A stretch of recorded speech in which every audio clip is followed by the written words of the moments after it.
Kary and I came to what was then called PAL Morgan Service in the late summer of 2004.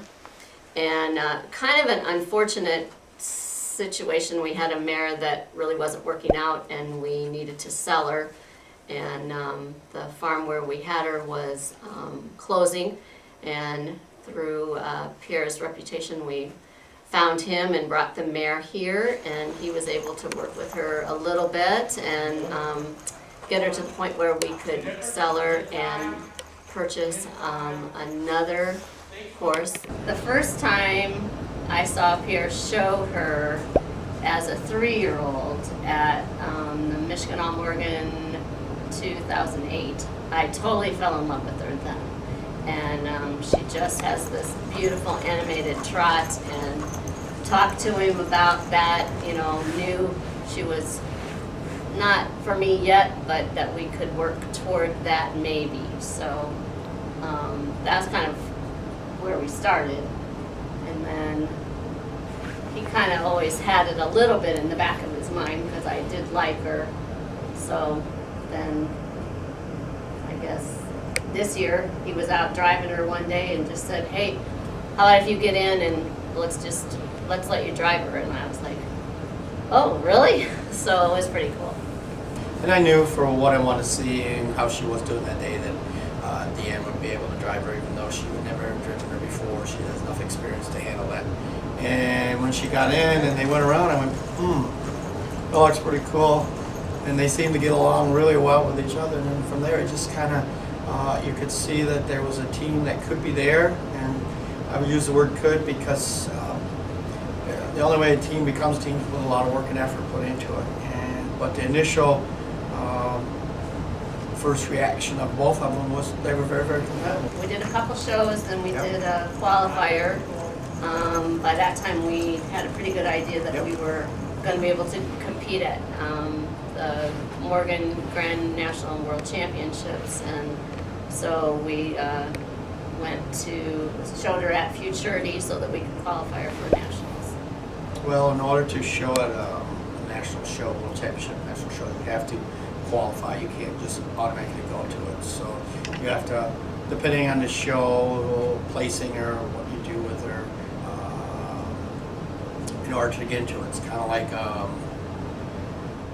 you got to qualify heat to get to the main event. So, but with horses, you have certain shows that you go to qualify. So and she went there, and the nice part about it was with the fact that she won, that she went there in all the shows. But that just led to the fact that how compatible they could be. There's a lot more to be learned, a lot more to be done, but that's true with any horse. So, but the initial combination and the overall whole picture and performance of the both of them together is, like I said, it's there. We just got to, like anybody else, you watch, I always say that, they think, well, a concert pianist, look at how cool he is. And you say, well, yeah, but how many hours and how many days and years do you spend practicing to get that way? And the same way with a horse, it takes a lot of time, a lot of effort.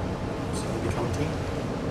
Driving helps you be a better rider, so I was going back and forth between driving a horse and then getting on and riding, and that's kind of when we ended up with me driving Goddess that one day, mostly because he wanted to see, but also I had been doing that too.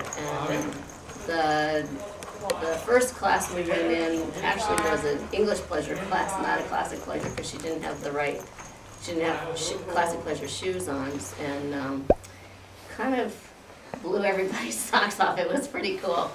Shoeing wise on a horse, difference between what she'd been showing and what this mare is there are weight restrictions and also certain type of, if you want to say, I don't know how to describe it to you, padding and stuff that you can do with a pleasure horse, where with a classic horse, which this mare is, there are a lot of restrictions, and so it narrows it down to where you have to pretty much see, what you see is what the horse naturally is doing. And so in turn, with all that, shoeing makes a huge difference on a horse.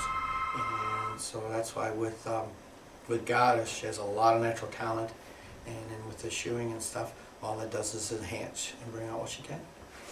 This is what a championship ribbon for a driving horse looks like. As you can tell, it's long because it can go around the horse's neck, and they can wear it for their victory pass. This is the first ribbon that I got with Goddess this summer, so it's a pretty special one, and so it's pretty cool to see them wear that and know that they did their best and you helped them do their best. Goddess has such quality and capability that actually the sky's the limit on her. I mean, she can go all the way and win a world title quite easily. And this is just for the short period of time they've been together, we've seen glimpses of that overall picture being there. And as I said earlier, it takes a lot of time to put a team together, not just the person but the horse. It isn't just one thing, it's two together. So, but as far as the capability and ability of this mare, the sky's the limit. She can compete with just about anybody in the country and excel in it, so, and win. I've been in horses for almost 40 years, doing professionally training for about 35 years, maybe 36.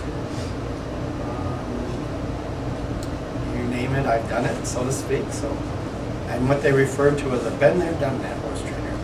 Been there, they've done it more than once, numerous times. We drive 2 hours to come here, and there are many stables between our house and here, but a lot of the trainers, I really don't care for the way they train their horses. I don't care for the methods that they use. I don't really appreciate the way they treat the children that ride for them and the parents. And when we needed to find another place, a friend of ours recommended Pierre, and we have never ever once had any qualms about knowing that our horses were well cared for, trained to the best of their ability, and us too. Sometimes he gets after us, but it's because we need it, and it makes us better, and he always has our potential and best interests at heart, not only myself, but Kary when she was, and of course the horses. Where we're at today is compared to when Deanne first walked in, is the place has grown in spite of the times. Number of clients wise, I can't give you an exact number right off the top of my head, quite a few. I'll say it's well over 30, and the barn and the business is functioning and thriving, and our goals are to do even bigger, better, and more. And so I guess it's there's always another horse and another star, just like with Deanne Goddess here, the star being made. So it's fun. It's a lot of work. It's a lot of challenge. But what Joe's saying, it isn't the end of the journey, but it's the journey that makes it cool. So we kind of look at it that way.